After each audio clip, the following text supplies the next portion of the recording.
Well, good afternoon. The Glendale Historic Preservation Commission's public meeting of July 27, 2009 is called to order. Please turn off your electronic devices and step outside if you need to have any conversations. Anyone wishing to speak, including applicants, must fill out a speaker card, which you'll find on the table by the front door. And if you will fill out separate forms for each item you'll be speaking about, we'd appreciate that. So thank you for joining us today. And would the clerk please call a roll? Commissioner Adrian? Here. Commissioner Mardian? Here. Commissioner Emilian? Here. Commissioner Estepanian? Yes. And Chair Landrigan? Here. So we have posted the agenda.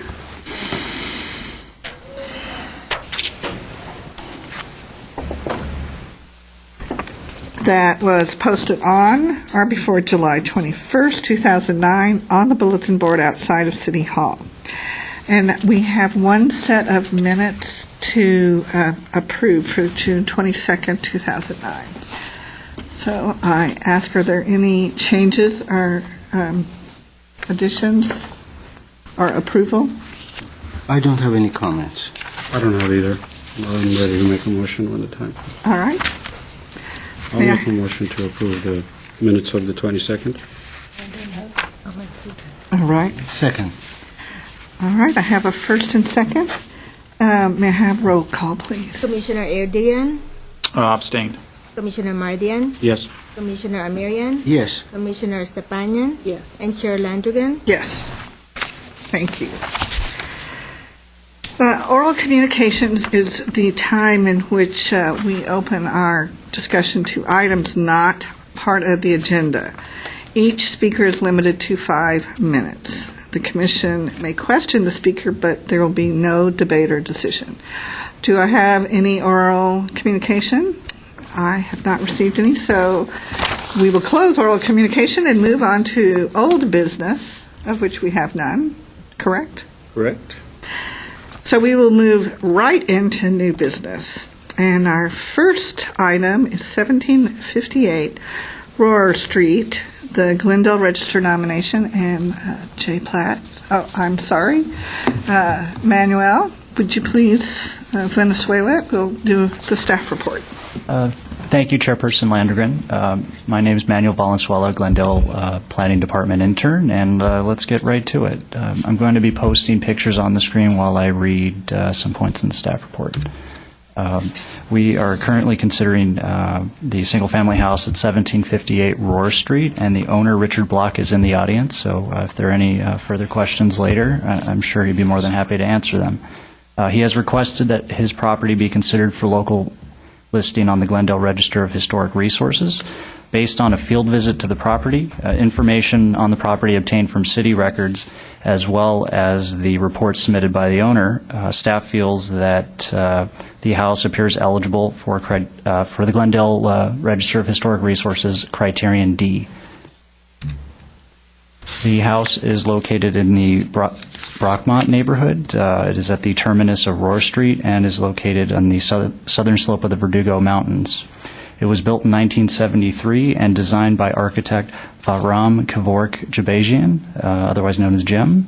It is still occupied by its current owner, and the house has been featured on numerous tours, most notably the Glendale Historical Society's 2006 Centennial Home Tour, as well as a Block in Glendale tour, which was sponsored by the Society of Architectural Historians Southern California chapter, as well as the Glendale Historical Society's Modestly Modern Glendale tour. The subject house is a 3-bedroom, 2-bath structure that is square in plan. It's actually, it's amazing to see how wide open it is and the amount of glass, the fact that it's indoor, outdoor living. I've looked at a lot of Craftsman homes, and to go from Craftsman to this, it's definitely an amazing house. It incorporates many character-defining features of the modern design, such as the exposed structural frame of heavy timber posts and beams, and it's all infilled with large expanses of glass. The huge windows give the house an expansive view stretching from Glendale below to the distant horizon. And here are views facing north on the top and facing east on the bottom. And you'll notice the use of wood, the expansive use of glass, the decorative wood screen on the west elevation. And you'll notice, too, that there are small areas of stucco. Most of the stucco is in the rear, though. The street-facing views are all glass. And this is a view of the entrance. Up above is a walkway that leads to a deck at the two-car garage. And here are the interior exteriors, if you will. And you'll notice the expansive glass on the left and the stucco walls on the right. And this is up top is a view facing south, and on the bottom is a view from the deck above the garage. According to the owner, Richard Block, the house contains more than 828 square feet of glass on its walls and windows. I thought that's a very amazing fact about the house. And, again, after the information from the report, as well as visiting the site, staff believes that the house appears eligible for the register based on Criterion D. And Criterion D says it has to exemplify one of the best remaining architectural types in its neighborhood, and it has to contain outstanding elements of attention to design and detail craftsmanship. Viewing the house, we would say that it's not just one of the best remaining in the neighborhood. We would say it is an excellent example of modern design in Glendale. And that concludes the presentation. If there are any questions, Jay Platt would be more than happy to answer them. Oh, wow, that was good. I'll defer to Richard Block. Sounds like a wonderful place to live. Commissioners, any questions of Manuel on the staff report? No, I don't have any questions. I have one question. On our ordinance, Manuel, how many years does it have to lapse on a house before you can apply for this application? 25. Well, Jay would know it best, but I don't believe that there's actually a limit. This would not be the youngest house on the register if approved. That's the Japanese tea house currently. I thought there was a 30-year. No, not in Glendale. Our ordinance says nothing about the time. Even if there were a 30-year, this house would meet it. But. Okay. That's all. Any others? Good question. I made an assumption. So we have one public speaker, and I'm opening it up to Richard Block. Please come forward. Thank you, and identify yourself. And Richard Block, and I live at 1758 Raw. I haven't been there since 1973, and plan to stay there until they take me out in a box. I have no intentions of leaving. I really have nothing to add to this beautiful presentation that you gave. It would be an honor and a privilege to be registered, and that's all I have to say. Thank you. 1 second. Any questions of Mr. Block? No, I don't. I have one. I know it was on the Centennial Home tour, but before then, had you considered coming forward for the register? No, I think basically what prompted me was the third tour. I think it would. I said to myself at that point, it would be. I would consider it then, and I did, and here I am. All right. Well, thank you. I just was curious. Okay. All right. Thank you. The public hearing. I have no other cards, so we'll close the public hearing, and I will open it to comments from the commission. Mr. Amarian. Yeah, for me, this was the second time that I was visiting the house. One was with the Glendale Historical Society's tour. Actually, this time I was much more impressed than the first time. It was rush first time for me.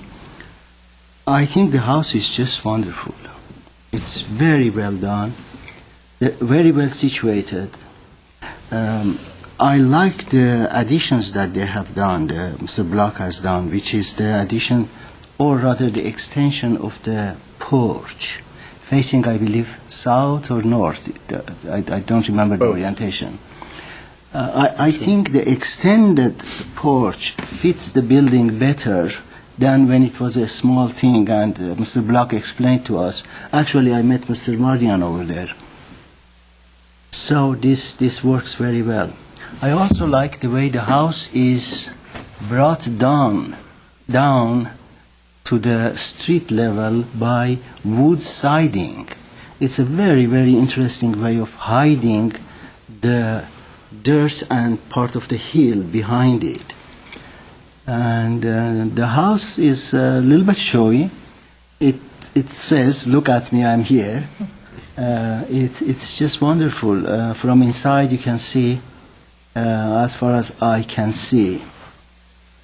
So I would not have any hesitation to support this. And also, this is, I believe we have never had a house where the owner, the original owner, has presented it, as well as a house that we have a living architect for it. I don't think we have had that. Yeah. I have known about Mr. Jibejian, but I didn't know about his work. And I'm glad that Mr. Block has come forward for designation. So you have my support, sir. Okay, I'm done. Thank you, sir. Any more comments? Well, I'll just make a few more comments. Obviously, it's a gorgeous house. It was interesting when I drove up to, actually, the street's a little remote, so we weren't too sure how to get there. I had to check it and Google Map and everything. But coming up, you can actually, as you come up, I think, Hillcrest, you see the house. It stands out right away. We were fine. Felt confident we could find the house. I think Mr. Amirian's comment about the way that he has brought the house down with that sort of that facade of vertical wood treatment there is very interesting and somewhat unusual. I've never seen that done before, and it is nice.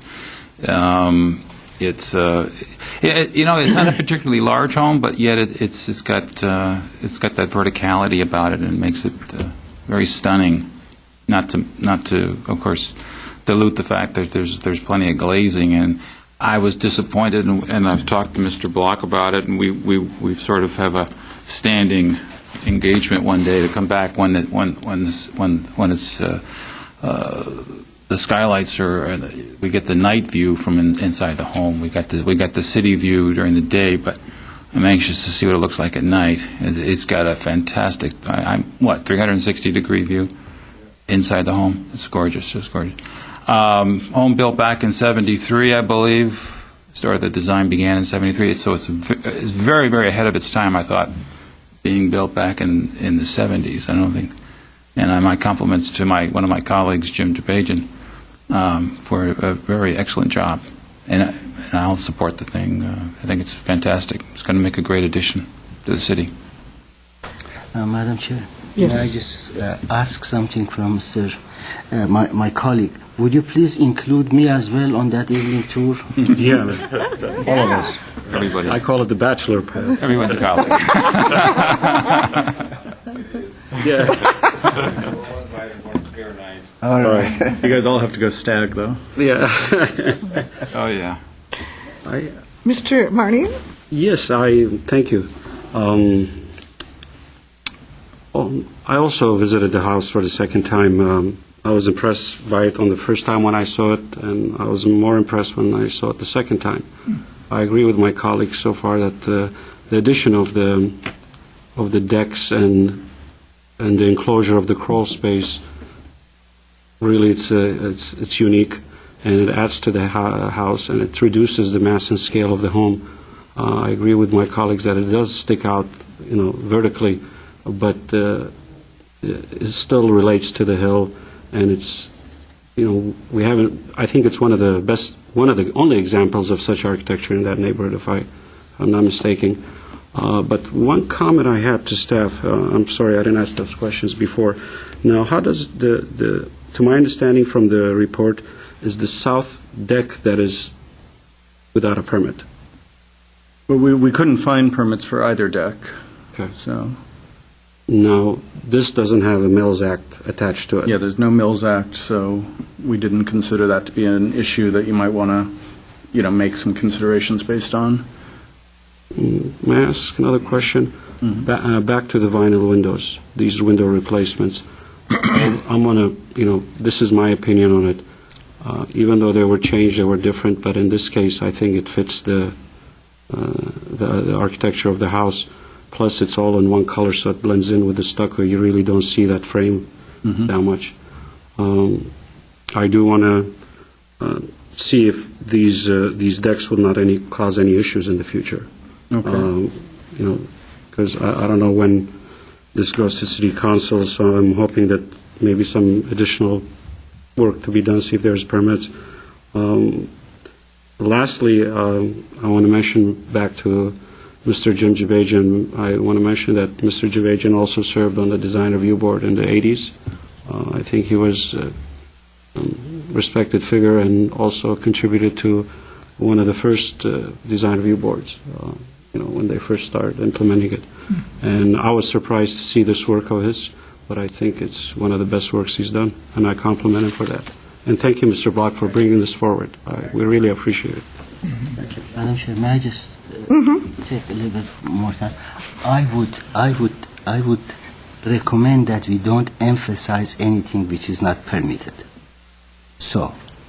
Okay, go ahead. Now, Ms. Stepania. Okay, unfortunately, I didn't make it to the tour, but it's a beautiful house, and as an architectural masterpiece, we should have more houses like yours in Glendale.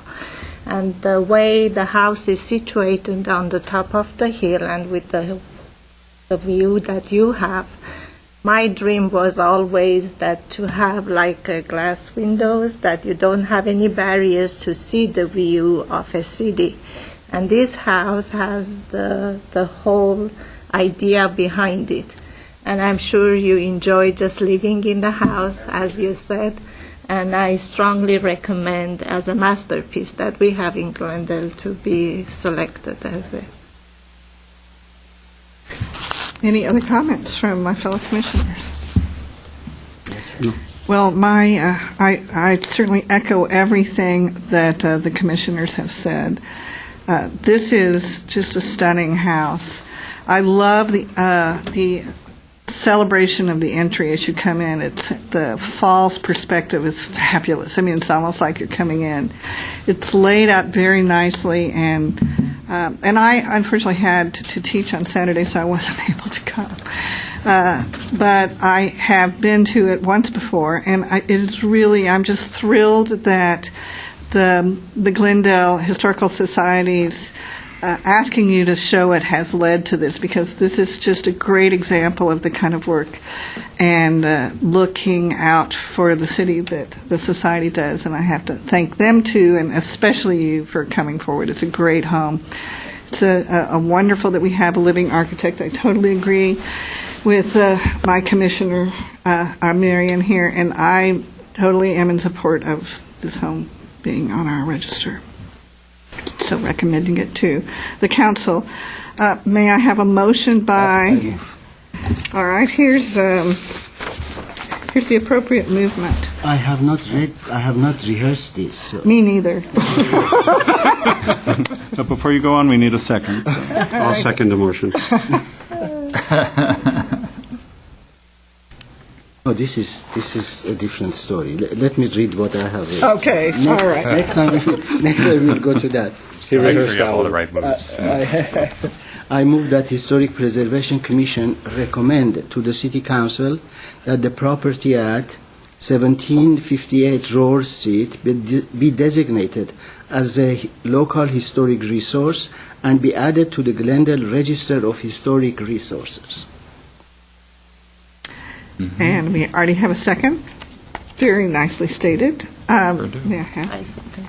Oh, we had Mr. Mardian already second. May we have roll call? Commissioner Adrian, Yes? Commissioner Mardian, Yes. Commissioner Amirian, Yes. Commissioner Stepanian, Yes. and Chair Landrigan. Yes. Okay, Thank you. congratulations. Congratulations. Congratulations. Well, and we have another item on our agenda. We have item B, and it is 1020 Hillcroft Road, Glendale Register nomination, and Mills Act contract application. And I think we're going to have Mr. Platt do that Yes. presentation.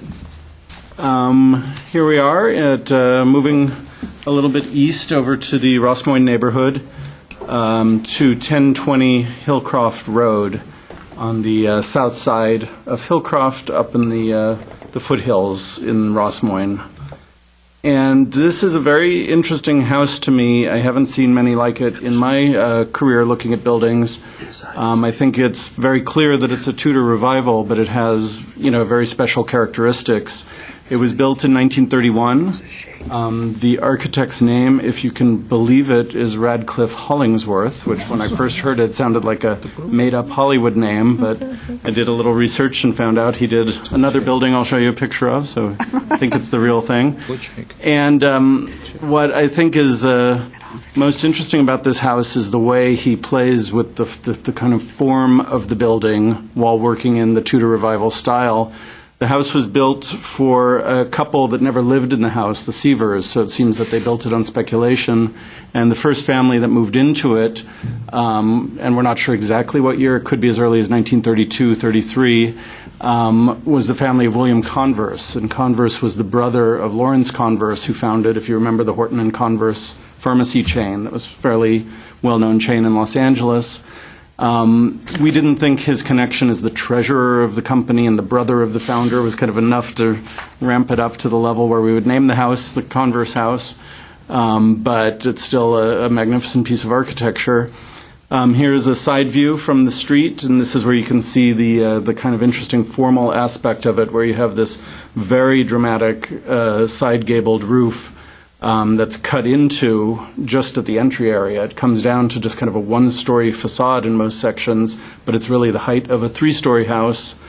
Here's the view from the other side of the street, and we'll talk more about that canopy over the driveway in a minute, but you can see that it's got a very basic kind of geometric form, and a lot of the architectural interest comes in these kind of notches that were cut out of this kind of wedge-shaped building that's all about the roof.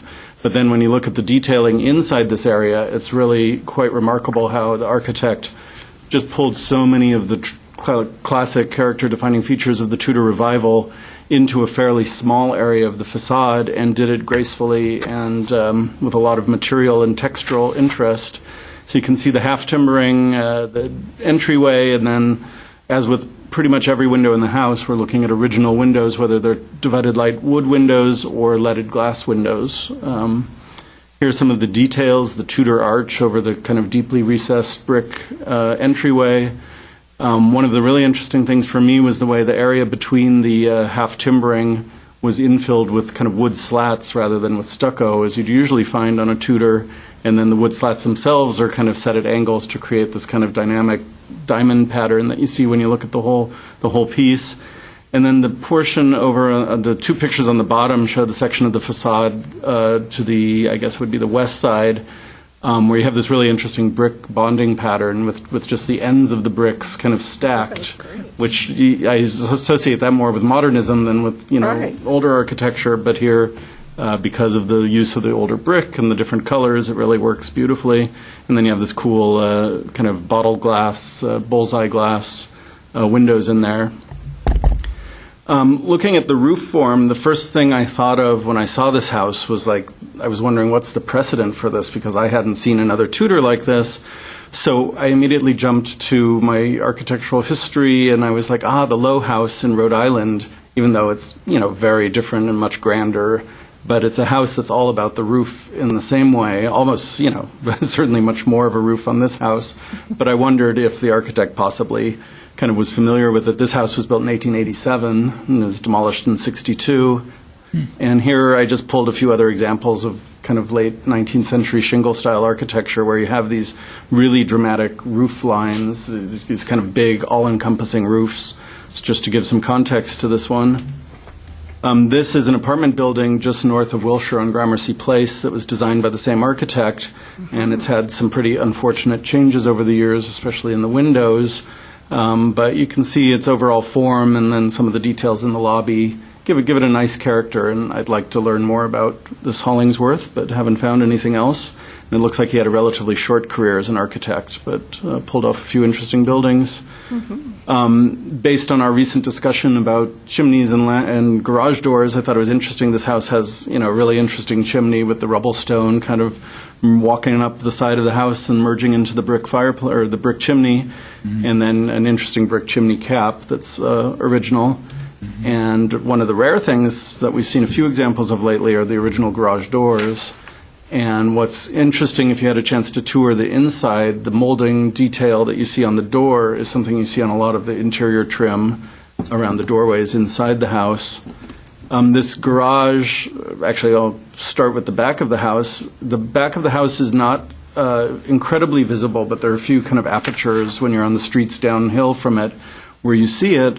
It also has, architectural interest through the emphasis of the big roof.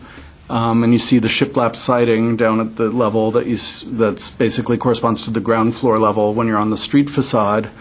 What we have here is a pretty intact original facade, with the exception of this sun deck that was added in the late 60s that really does take away from that facade in many ways. Especially with you can see on the left-hand picture the kind of concrete column that's supporting it at one corner, and then the spiral staircase. When we go back and look at the rear facade, though, it's interesting that it's pretty much intact, and this deck is kind of appended to it. When I was considering whether this would affect our staff recommendation, I kind of had to go back and forth because this is a pretty big intervention, bigger than what we see on a lot of rear facades. But the quality of the front facade and this, the intactness of pretty much the entire building, except for the sun deck, allowed me to make a recommendation where this didn't become too much of a problem for me to think that this would qualify for the register. The same can't be said for this canvas canopy over the driveway, which really detracts from the character of the front facade. You can see in the right-hand picture that it's even hiding some original features, like these little windows cut into the loft area above the garage. The owners have indicated that they're more than happy to remove the canopy if the commission feels that it would be a problem in terms of recommending this to City Council for listing on the register for the Mills Act. And I think that would be the staff recommendation, to ask that this be removed before we go to City Council, so that we could really see the house in its full glory from the street. Based on the analysis we did, the house appears to meet both portions of Criterion D for exemplifying one of the best remaining architectural specimens of the Tudor Revival style in the neighborhood. And this is a neighborhood where we just did designate another Tudor over on Rossmoyne at the last meeting, and I think it's an interesting contrast between the two, one more traditional and this one a little more, I don't know if it's experimental or just unusual, but definitely a different kind of house. And then when you start looking at the details of all of the materials and the design elements, it appears to meet the second part of the criterion quite easily. That's all for the presentation. If you have any questions. I have one. Mm-hmm. I have one, Jay. So is it staff's understanding that everything on the house, except maybe, let's say, the sun deck that you mentioned, would be in its original? There have been some alterations. There was a room that was added, and I think the owner will probably be able to better address that than I can, that seems to have been added within an existing portion of the lower part of the building, the downslope kind of bottom story of the house. Is that also visible from the outside? Only it's on the back side of the house, and that's not really visible from the streets below. From the streets below, you only see the upper portions of that floor, really. Let me skip that. Yeah, this, in the right-hand picture, this bottom story is kind of a storage area, and I can't say for sure, and the owner hopefully will be able to help clarify that. But there were some alterations. I don't know the full extent of them. Almost all of the window openings are original window openings with original plaster detailing and original sash. So I'm pretty comfortable that almost every window is original. At the upper level, I think I mentioned in the staff report, there were some windows that were moved when the deck was installed to create access points to the deck, but they also used the existing wood windows and kind of relocated them. And then in this area, these two kind of cut out, I didn't know what to call them architecturally. I called them reverse dormers, I think, in the report, because they're kind of an unusual feature. These windows were replaced by the current owners, and they did true leaded glass windows to match the diamond-shaped pattern that's on the front. This is the back of the second-floor stair hall. So when you walk, if you had a chance to visit, the stair hall when you come in is fairly dramatic. And You it can goes use front to the back. pointer on the computer. What's that? You can use the pointer. You can use that pointer, the arrow pointer, So you moves are- the mouse. There we Yes. are. There you go. Dormer, reverse dormers. I saw you pointing. I was pointing for my I own. saw that. I was watching you point, too. Yeah, you have the best. I was just hoping that those who may be watching could share in this. Now, is So that, exciting to see the reverse. and also there's a canvas awning in the back there also, right? Where you're pointing. Yeah, there's a canvas awning here, which Retractable. I'm not sure if that's fixed or retractable. I think that's a fixed awning. retractable. We've Okay. retracted it. So it is fixed retract. And I think it's retractable.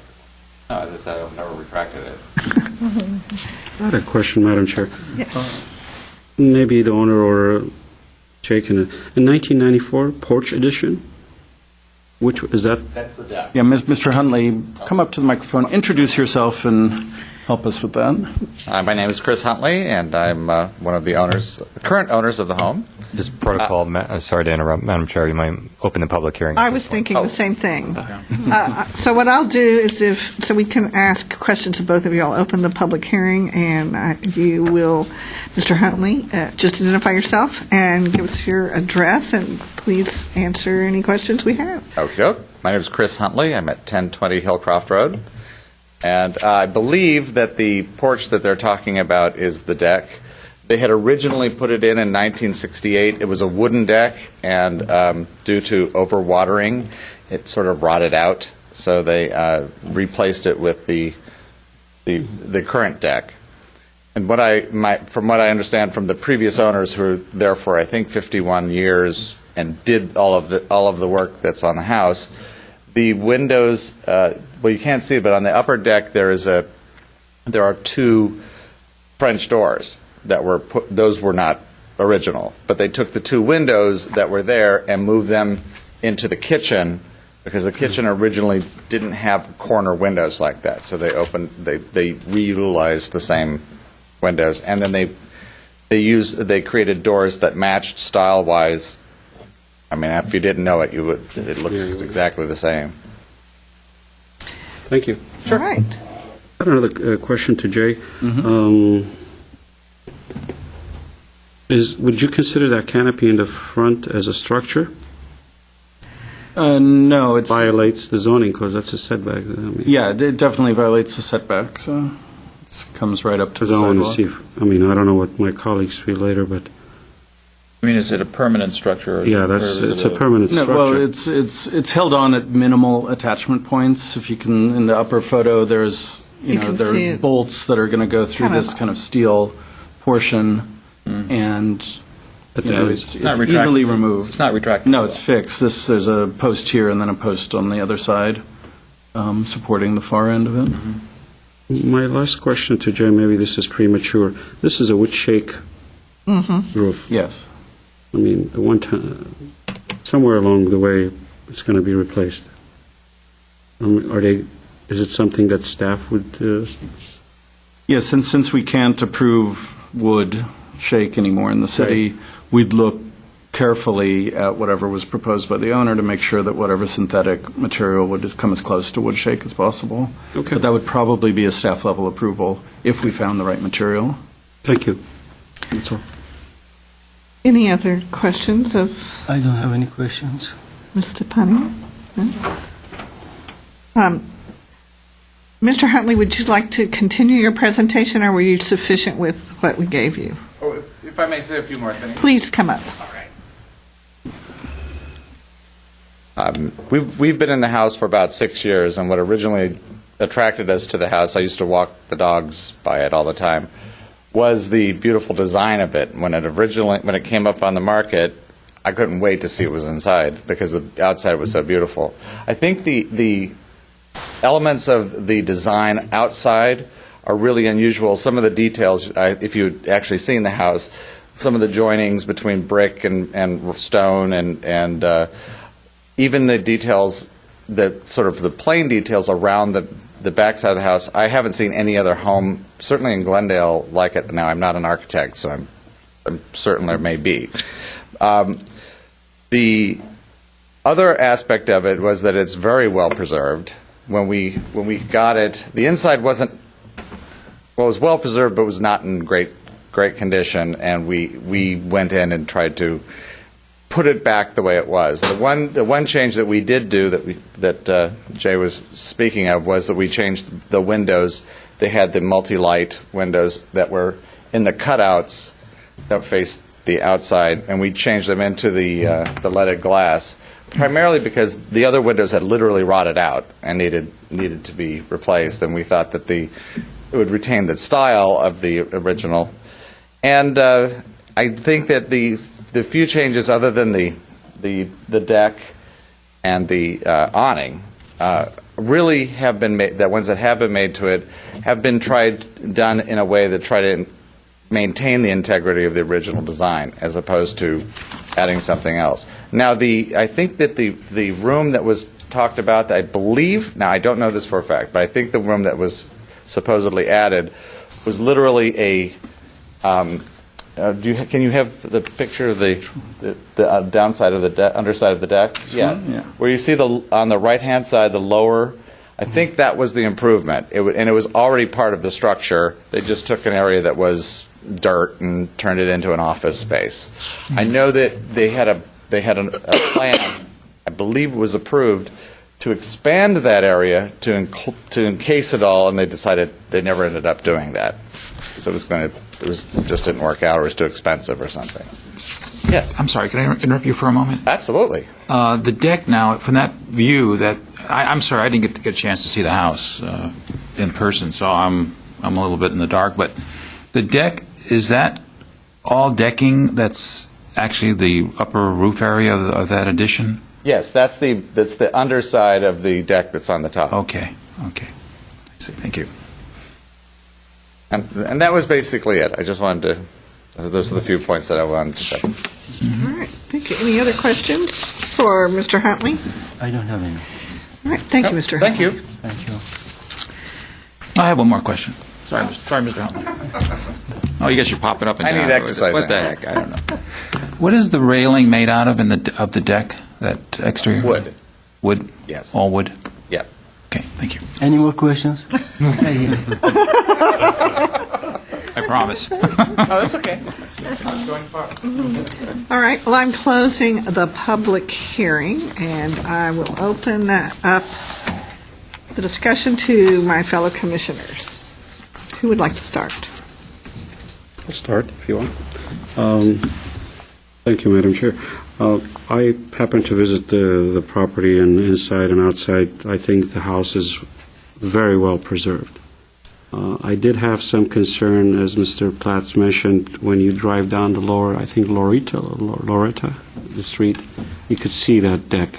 But again, it's like, you got to be really looking for it to find it. The only concern I really had, I think the house is wonderful, by the way. It's intact. From outside, no question. And just for a comment, I don't think with the height and today's zoning requirements, this house could be built. It's clearly 4-story, almost. It's huge. Huge. Floor area ratio and things like that don't work. Mm-hmm. But I think it's wonderful. I'm willing to support it, but with the exception of the canopy. In my opinion, and I'll hear what my colleagues say, that canopy has got to go in the front. I don't have a problem with the back one because it really detracts from the appearance of the house. And that's all I have to say. And thank you for bringing the application forward. Who would like to be next? Ms. Stepanian, since you were last. Okay. To my knowledge, the house is, all the details on the house, it's very unusual and beautiful and it's very unique. And as you drive by, you mainly see the house, and the deck is part of the back of the house, so it's not the main elevation of the house. And to me, it doesn't make that much difference as long as it's hidden behind. And the addition that it's been done, like you said, it's just the structure was there. It's not that they add a portion or they add a square footage. So the house itself is not being altered. So I would love to recommend it to the to be nominated as a house as a historical preservative. Fine, thank you. Mr. Amirian. Yes, I visited the house as well. Actually, I saw Mr. Mardian over there. Playing Full I don't know. disclosure. He's following. I don't know. I am following him or he is following me. The house is a very unique house. It's a very beautiful one.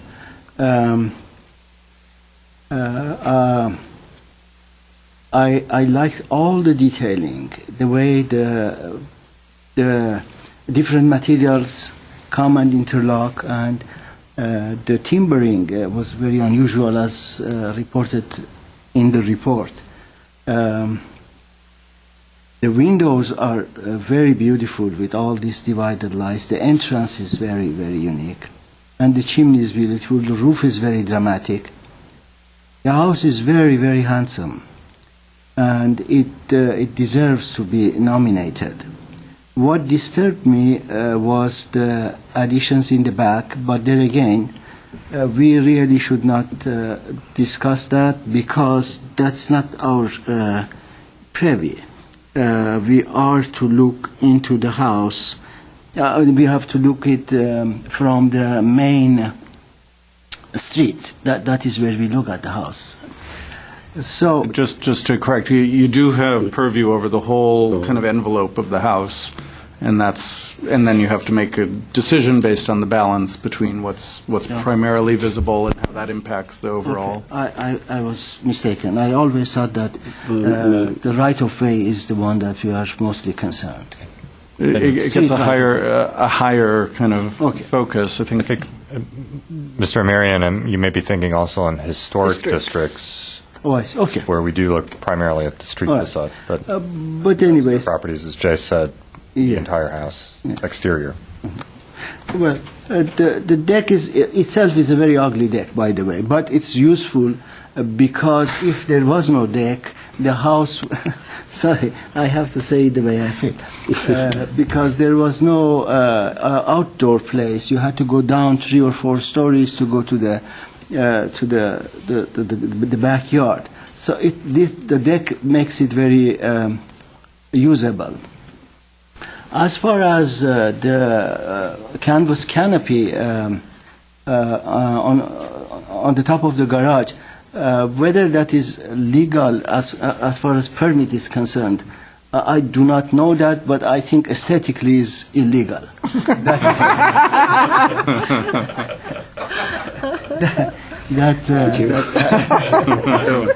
I agree with Mr. Mardian.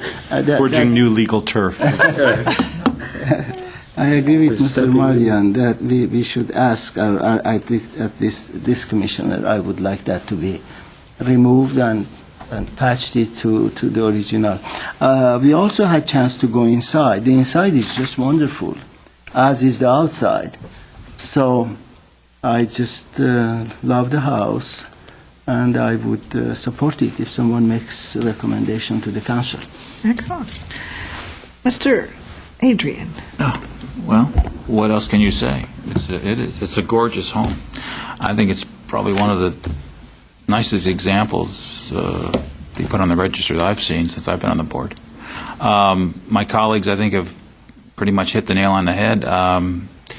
Everything in the front is exceptional. Yes, the canopy is somewhat of an eyesore, and I concur. I think it's a shame. I'm sure they use it. It's significantly used for whatever purposes you use it for, but It comes in handy, I'm sure, but I would agree that it detracts from its appearance. The only other thing was the deck in the back, which, since Jay brought it up, we're entitled to all, no holds bar. We can pretty much. I wish that deck was not there, and the spiral staircase. Stretching it.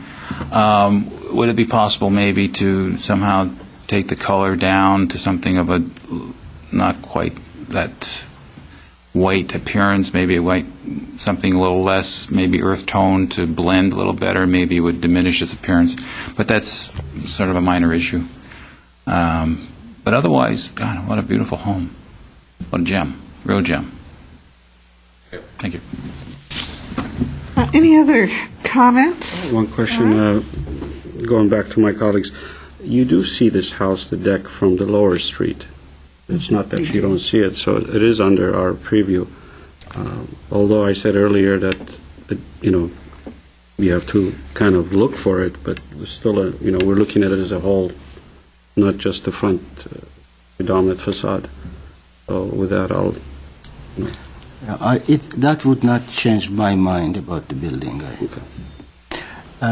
May I just ask, Madam Chair, something from the applicant? Yes, Mr. Huntley. Have you ever considered to lend the house for a tour as a historical society?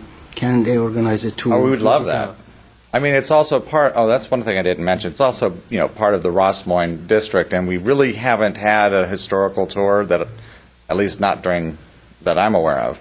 We used to be down on Cortez, and in fact, one of the 3 pictures you have on the instructions for, how to do the historic preservation was our old house, after we kind of got rid of all the yellow paint that was on the brick.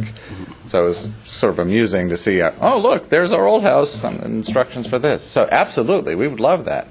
I think it really is a Glendale gem. I mean, it's just just a beautiful home, and I think the inside is absolutely just as much a gem as the outside. I agree with you. I'm glad you have that commitment. We should pass it on. We'll pass that on. Is that part of your condition, is to put it on? Any other questions or comments? Well, could you go back to the front, kind of? Yes. This one. This is so unique. Absolutely. This is a courtyard that's just been carved out of the house. It was just so charming. I drove by it today, and I don't think I've ever seen anything like that. I mean, it is such a unique element of blending the indoors and the outdoors. Of course, something that I consider daily, and so when I see such a lovely, successful actualization of it, I just like to bring it to the attention of everyone. Here it is. There isn't a courtyard, but they've carved the house into embracing the outdoors, and it's just lovely. The geometry of this area reminded me even of kind of 70s modernist stuff. Isn't that interesting? It's Really. kind of funny. I mean, almost the A-frame. I was thinking the same thing. It's with the cutaway, so. But I think this house is amazing. I also think it's a shame that we don't still allow shake roofing, because I hear that you can treat it so that it's fire resistant. But This was treated shake. okay, so and I don't know if that's still allowed, but it's really hard to find a substitute for that fits within the genre. If you replace only a certain percentage of it, you can replace in kind. Yes. So. Less than 50%. Such a crime. Anyway, I understand the Do it in increments. intention. But that aside, I think this house is really a stunning example and an extremely unique example of the Tudor style. And I'm thrilled that you've brought it to us. I concur that the shade structure in the front truly detracts, and we should remove it as part of the condition. But I have to thank you for your attention to detail and your improvements and your concern. There are probably things you can do to diminish the huge column back there, even growing vines up it or something that would make it blend in a little more with the landscape. And it is, and I think Mr. Marion stated you don't have a whole lot of usable space on the hillside, so it's truly understandable. It just was, whoever designed it was a bit insensitive to the architecture. You don't have to give us the name. Nevertheless. I think it was a response to the previous one rotting away, literally practically falling off the house and taking, the owner had overwatered it, plants on it. Well, I think if the house falls, this will stay. That is a crime. Structural engineering should not be the remaining element of our lives. But that said, I think this is an excellent addition to the Glendale Register of Historic Places. And I would like to entertain a motion. Before you entertain, Madam Chair, I just wanted to follow up on where you pointed out how it's carved in the courtyard. And when you look at it from the street, you don't realize this is on a hillside, on a downhill side. And until you get back there, so this is, unique in that sense that it's really, the mass from the front is not as intrusive as when you're looking at. No, not at all. But It's certainly two interesting hillside homes today. yeah, today very, Yes, very, very totally. interesting. But one comment I had, I think Mies van der Rohe said that God is in the detail, and I think this is one of those. Yeah, I think you're right. Thank you. You're very So- welcome. Thank you. So may I have a motion? I'll make a motion, but I need to read it. You can. It's really stiff. You can improve. Stiff. Oh, got short. Okay, the Preservation Commission recommends that the City Council designate property at, you gave me the wrong one. 1020. 1020 Hillcroft Yes. as a historic resource and add a property to Glendale Register Historic Resource pursuant of Section 15.20.060 of said code. And you can skim some of that. Okay. And, recommend- and also to authorize. to authorize the city manager to enter into Mills Act contract with the property owner. But I want to add the condition, with the condition of the awning in the front garage to be removed That would be prior to taking it to prior council? to taking it to city Yes. council. Yes. Second that. So we have a motion and a second. May I have roll call, please? Commissioner Adrian, Yes. Commissioner Mardian, Yes. Commissioner Amirian, Yes. Commissioner Stepanian, Yes. and Chair Landrigan. Yes. Congratulations. Excellent. Thank you so much. And if any of you who were not able to come and see the inside, you are absolutely welcome anytime because it's still It's a beautiful house, yes. I may take you up on that. Unfortunately, every Saturday of my life is taken up for about 2 months. And also about the historical tours, I don't know anything about how they're set up, but we absolutely would be interested. Stephanie, of course, Vidor. Yes, Pass the information. I if you will. Yeah. I will. So they We'll have will them approach contact you. Yeah. Okay. All right, Yeah, thank that'd you. be great. Thank you so much. All Excellent. right, thank you. Thank you. Well, that concludes our new business. We have item number 7, which is the Planning Department updates and informational briefings. One is going to be on North Glendale Community Plan Advisory Committee update. And Mr. Lomas, is that you? That will be me, Madam Chair. This is regards to the North Glendale Community Plan, which is a planning process that started in October of last year, covering the neighborhoods of La Crescenta, Verdugo City, Montrose, Spar Heights, and Montecito Park. Whiting Woods, Mountain Oaks as well. So basically everything north of Spar Heights would be covered under this plan. The interest in the plan is to really develop a kind of consistent set of design guidelines and policies that would reflect the community's vision for how they would like to see their neighborhoods evolve over the next probably 10 to 20 years. Over the course of the spring, starting in January through June, we've had a series of various kind of meetings with the community that have sometimes involved going to people's living rooms to meet with homeowners associations to find out what their interests are and how they'd like to see North Glendale evolve.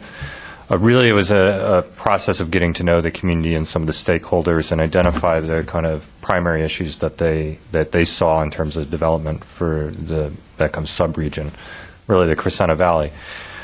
Back in June, we took a report to City Council advising them of what we had heard and recommended that we put together an advisory committee. Is roughly, we'd sort of thought about 30 people would be ideal that could begin work on focused workshops with the planning department to begin to identify, work out some solutions to the various problems that the community members had identified. Council gave us the okay to put together this advisory group, so we've been asking various members of the community who've been active in this process if they would like to participate. Most of them have said yes. We've sent out invitations to them with the idea that target start date actually next Monday, August 3rd. We would begin meeting with this group 5:30 p.m. for 2 hours, and then from there meeting every other week, probably through October. We've asked the chairs of the various different commissions and DRBs if they would like to participate. So the Planning Commission Chair Bill Kane has actually deferred to two of his other commissioners, and the DRB chairs of both DRBs have agreed to participate.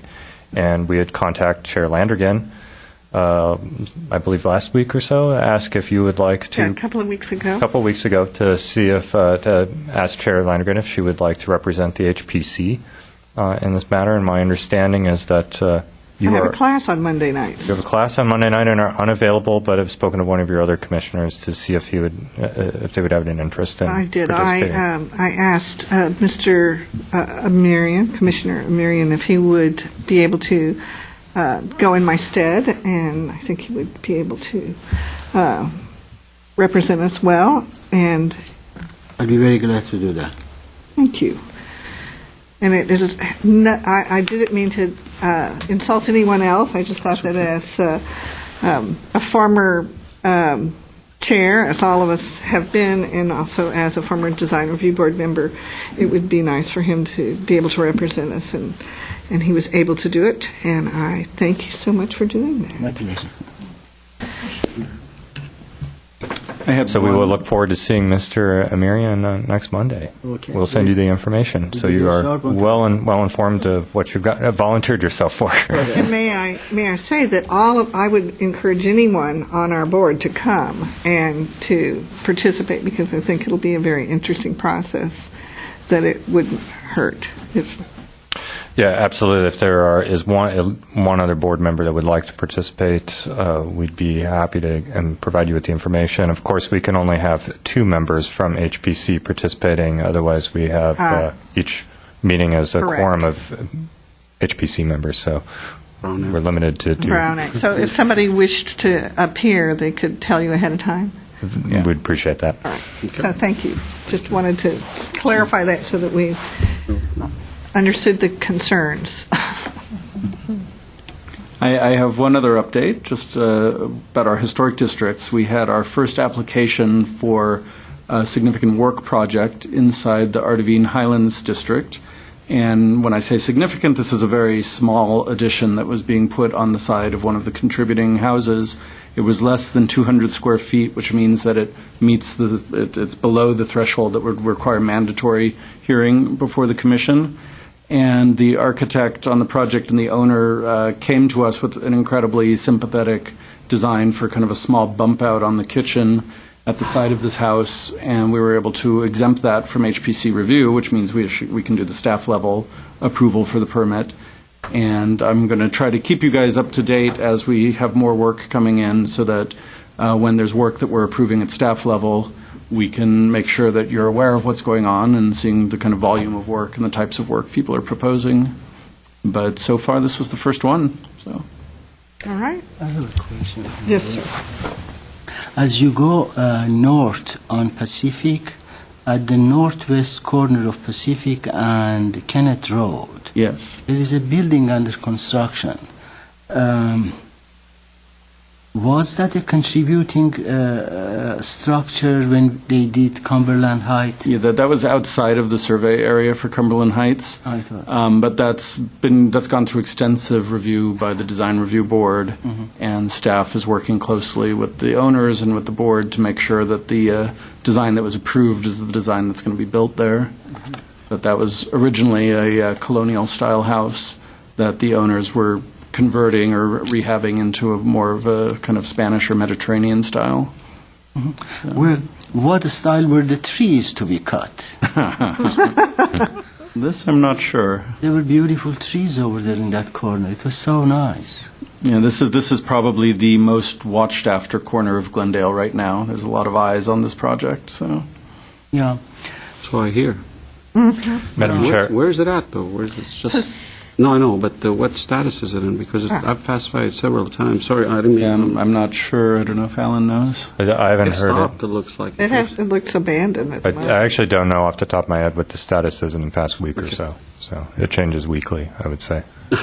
If I may actually come back as Mr. Platt, to be a little too modest to sort of say this, but the applicant and the architect of the house you mentioned in Ardeven Highlands sent a very complimentary email regarding Jay's advice and guidance throughout the process. And so the applicant sent a very glowing email to the director of planning, complimenting Jay on the sort of services he provided. So Wonderful. Bring it out. Let's read it. Jay, I was looking for it on my computer, on my BlackBerry here, but I seem to have filed it away, so it's no longer remotely accessible. It's okay. It was very nice. But well, Jay makes us feel good too, by the way. So. thank you. I have a question here. Do our buildings require an architect or an engineer can sign it and the draft person does his design and an engineer signs and gets Yeah. permit or what? I think there always has to be an architect stamping drawings. Alan is an architect, so he'll help. Well, no, us. actually, not a licensed architect, but I believe that actually, I think on smaller scale projects, a licensed architect is not required, although a licensed engineer is generally required. I'm actually not up to date on the current current codes on that. Perhaps actually Mr. Mardian might have a better Yeah, sense of that. it's either an architect or an engineer can stamp it. It's In residential, I think that if you deal with commercial, that you don't both. have that, really? Above, is up to a it, certain height. A certain scope.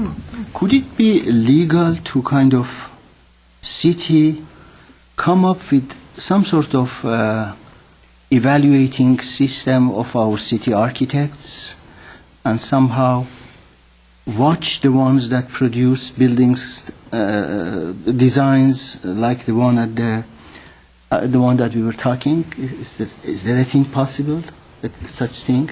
I'm not that would be legal, I think, or defensible. Certainly a portfolio review would be the most effective form of design review. However, there is a thought, and I think I know where Mr. Amirian is going. What if there was a scorecard of individual architects and their success getting through design review? I mean, that would just be public information that we had out there, and the amount of times they went through and the responses that occurred. That was part of the ability of an individual to look at and make their decision in choosing an architect. That's definitely something as a member of the public you could bring to DRB. It's a little out of our jurisdiction, obviously. You know what I'm saying. Generally, the architects are not being selected that way. Somebody is somebody's friend, somebody charges 1/10 of the other person, they get the job. Somebody has been working in somebody's office as a draftsman, they come and take a job. You know, putting an architectural plan together is not the most difficult thing in the world. Putting it right and making Putting a good architectural plan. That requires sensitivity. If I may, before we venture too far down this conversation, it is something that not noticed in the agenda and might be a conversation of interest to the public. So if you would like to pursue this further, perhaps we should agendize it for next meeting. But I don't mean to cut you off, but Yes. I do. If I may, I think that since this is affecting some of our old buildings that are worth preserving, it might be a discussion that we should have. Okay, I'll put it on the next agenda, and then it ultimately would be something that we would be discussing with DRB and with planning administration. Yeah, this building, I mean, just my heart bleeds. I'm sorry to say this, but But in the same token, Mr. Armenian, there's a lot of architects there who are licensed and all that. They And put aren't out, sensitive. they're not sensitive to what the product they're putting out.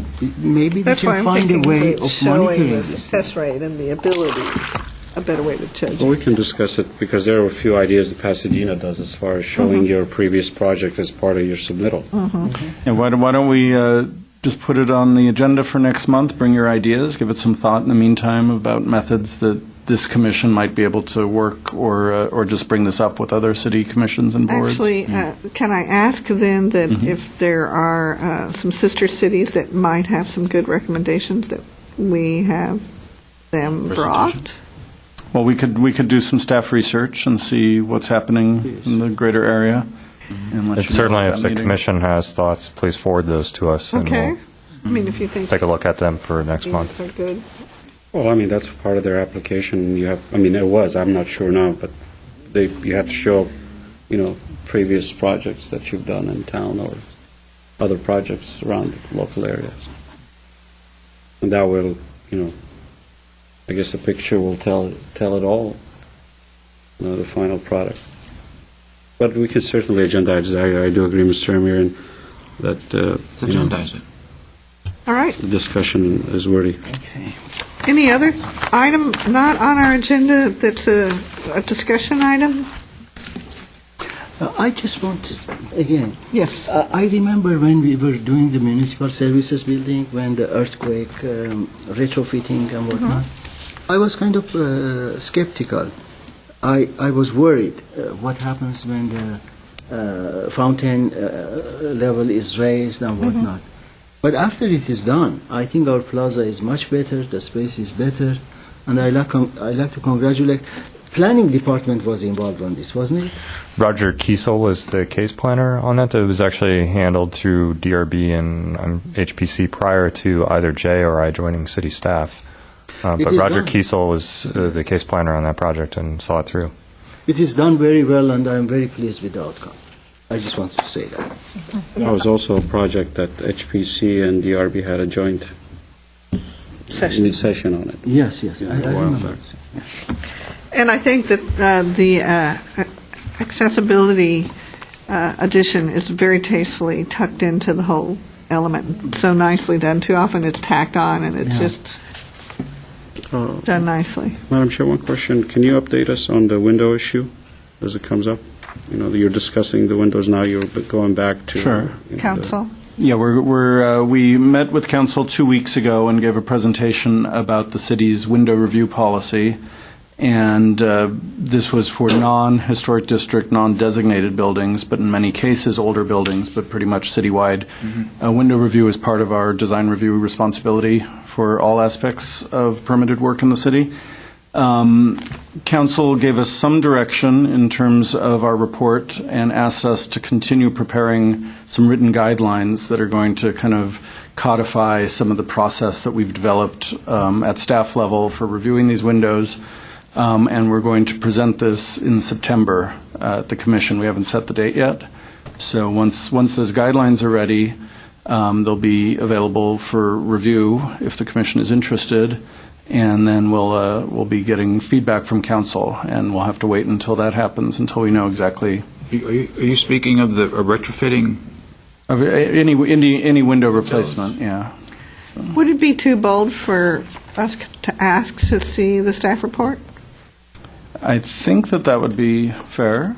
I think if you'd like to see a draft of the guidelines, I think we could probably bring that to you at maybe in the August next meeting. Okay. Prior to the council review, I think typically staff reports that go to city council are not shared with anyone until after the council members have seen them. They're posted online. But, I don't see any reason we couldn't ask you to, as an information item, or give you a copy of the guidelines as they've been drafted so you're aware of what they Thank you. are. That would be, Thank you. we'd like to see that.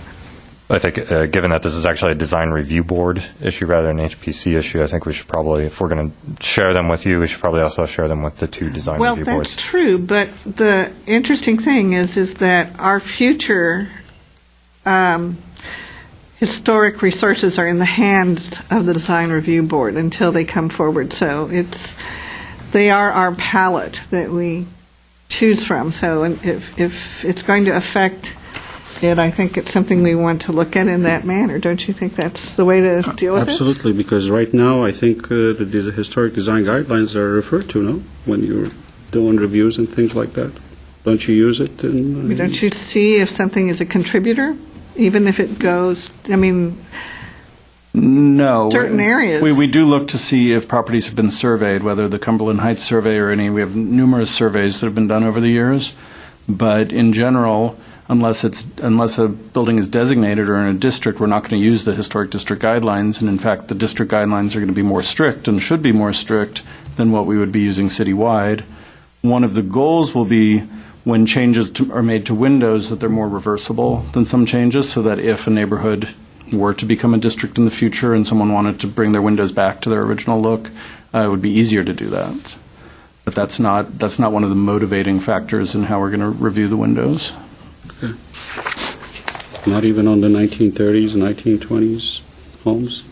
That's most of the housing stock in Glendale. Yeah, so. that's what I'm getting at. Are your windows that you're working on, Alan and Jay, are you being very specific about what type of windows can be used to retrofit? Are they very specific, or are they very much in the general? They're certainly more specific than the guidelines we have now. I was going to suggest, again, this is a topic. The palette is huge right now, it seems to me. Exactly. So we can have this on our next agenda. This will be correct? Yeah, put this on the agenda and give you a copy of the sort of draft All right, guidelines. so that's marvelous. So I'm thinking that we should ask for a motion for adjournment. I move to adjourn. Second. I second it. All right. All in favor? I'll third it. Aye. Aye. One wants to stay? Talk about windows. Thank you very much. Thank you. Thank you all.